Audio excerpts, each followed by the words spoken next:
La famille Mégane compte 4 membres, de la berline au cabriolet en passant par le break que voici, appelé Estate. Il est logiquement basé sur la même plateforme que la berline, mais bénéficie comme sur la génération précédente d'un allongement de l'empattement de 6 cm. Nous l'essayons ici avec le 1,5 litre DCI de 110 chevaux, en boîte 6 et en finition haut de gamme Privilège. Toute la partie avant, y compris dans l'habitacle, est similaire à celle de la berline. Les couleurs claires sont réservées à cette finition Privilège et donnent un côté chaleureux, encore rehaussé par le toit vitré panoramique. La qualité de présentation est bonne avec des matériaux et des ajustages soignés. Particularité, le siège passager avant peut se rabattre pour un chargement d'objets longs. Le break est plus long mais aussi plus lourd que la berline, d'environ 80 kg. Autrement dit, ce moteur DCI dans sa version 110 chevaux nous paraît un minimum, surtout si vous roulez chargé.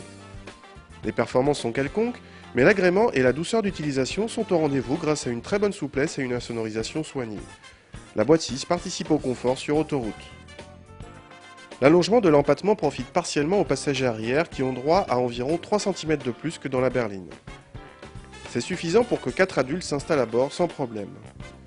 La place centrale arrière est comme souvent moins bien lotie. Les passagers arrière sont ceux qui profitent le plus du toit vitré. En revanche, les aérateurs à l'arrière sont en option. La fonction première d'un break, c'est d'avoir du coffre, et cette Mégane Estate remplit son contrat avec plus de 524 décimètres cubes de volume.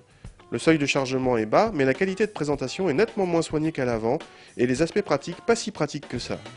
Citons l'exemple du plancher pas tout à fait plat en ayant rabattu la banquette.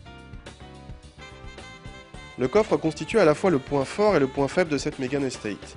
Fort par sa contenance, faible par presque tout le reste sauf le seuil de chargement.